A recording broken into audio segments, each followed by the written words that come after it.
को संभाल लगती है, संभाल कर रखती है। अन्य देशों में ऐसा नहीं है, नारी को उपभोग की सामग्री समझा जाता है, लेकिन भारत में ये देवी है, वंदनीय है, पूजनीय है, अर्चनीय है। भारत में नारियों का बड़ा सम्मान है। क्यों? अपने सतीत्व का पालन करती हैं। बोलिए गोविंद भगवान की जय। सती जी भस्म हो गई, गलों ने जाकर के शंकर जी को ये संदेश सुनाया। शंकर जी ने सुन करके अपनी जटाओं से एक बाल निकाला और पटक दिया, जिसके द्वारा शिव के समान एक वीरभद्र नाम का बहुत बड़ा योद्धा पैदा हुआ।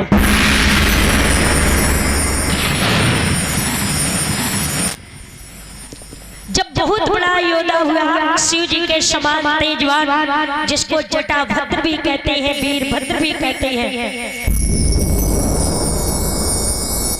शिव जी की आज्ञा पाकर चल देते हैं। राजा दक्ष की यज्ञ में पहुंचे तो वहां पर अन्यायियों का अंत करते हुए जा रहे हैं। दक्ष ने विष्णु जी की शरण ली। पुराना वरदान विष्णु जी का दक्ष के लिए था कि जब समस्या आएगी तो मैं आपकी सहायता करूंगा। अब विष्णु भगवान सहायता के लिए और शंकर भगवान दक्ष का अंत करने के लिए बताओ क्या होना चाहिए? विष्णु भगवान मदद कर रहे हैं। क्यों? वरदान दे चुके पहले तपस्या का।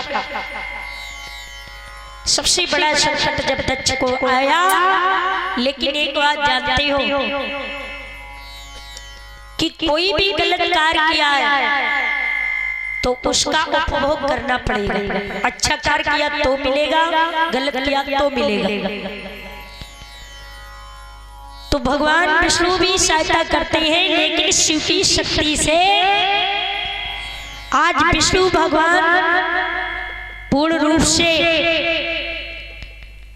राजा दक्ष की सहायता नहीं कर पा रहे। इतने क्रोधित थे भगवान शिव जी। राजा दक्ष के सर को काट करके यज्ञ स्थल में जाकर यज्ञ कुंड में डाल दिया। वीरभद्र ने जब सर काट लिया, अब देखा कि प्रजापति दक्ष के बिना ये प्रजा का क्या होगा। कहा जाता है कि ज्ञान जैसे संत विने और कामिनी कंठ विने और शीश जैसे अनंत विने लागते बिहुनी। वैश्या जैसे रूप विने और प्रजा जैसे भूप विने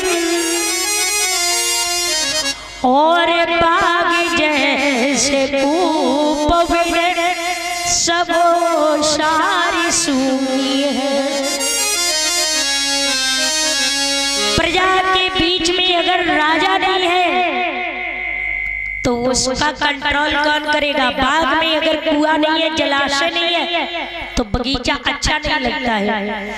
वैश्या के पास अगर रूप नहीं है तो उसे कोई पूछता नहीं है। संत के पास अगर ज्ञान नहीं है तो वो संत व्यर्थ लगता है।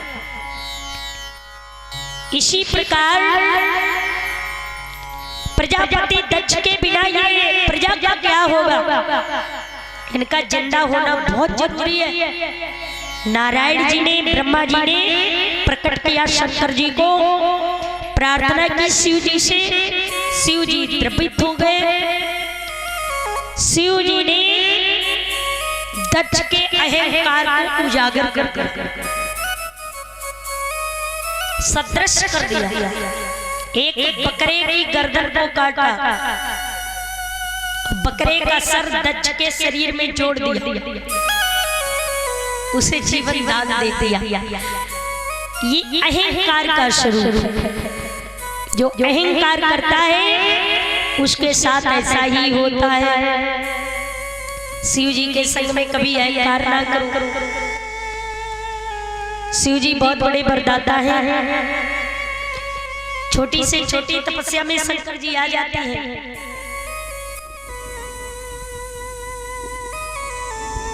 अब देखिए शंकर जी के ऐसे ऐसे भक्त हुए। लंकापति रावण एक बार जाकर के पूरा कैलाश पर्वत उठा लिया। अब कैलाश शिखर डगमग डगमग डोल रहा। पार्वती जी कहती हैं कि भगवान ये बताओ ये कैलाश शिखर कैसा हिला? बोले भक्त आया है। पार्वती जी कहती हैं कैसा भक्त? ये तो हिला के रख दिया। भगवान शिव जी कहते हैं कि हमारे इसी तरह के भक्त हैं। अपने भगवान को सर पर धारण करते हैं। इन्होंने पूरा स्थान उठा करके ही सर पर धारण कर लिया। त्रिपुरासुर को वरदान दे दिया, भस्मासुर को वरदान दे दिया, महिषासुर को वरदान दे दिया। कई एक वरदान भगवान शिव जी के पा करके लेकिन उसका दुरुपयोग करने लगे। भगवान जी ऐसे वरदानी है। देखा गया भगवान शंकर जी ने जब बकरे की गर्दन को जोड़ करके बकरे का मुंह कर दिया, दक्ष ने चरणों में गिर करके प्रार्थना की कि मुझे माफ करो।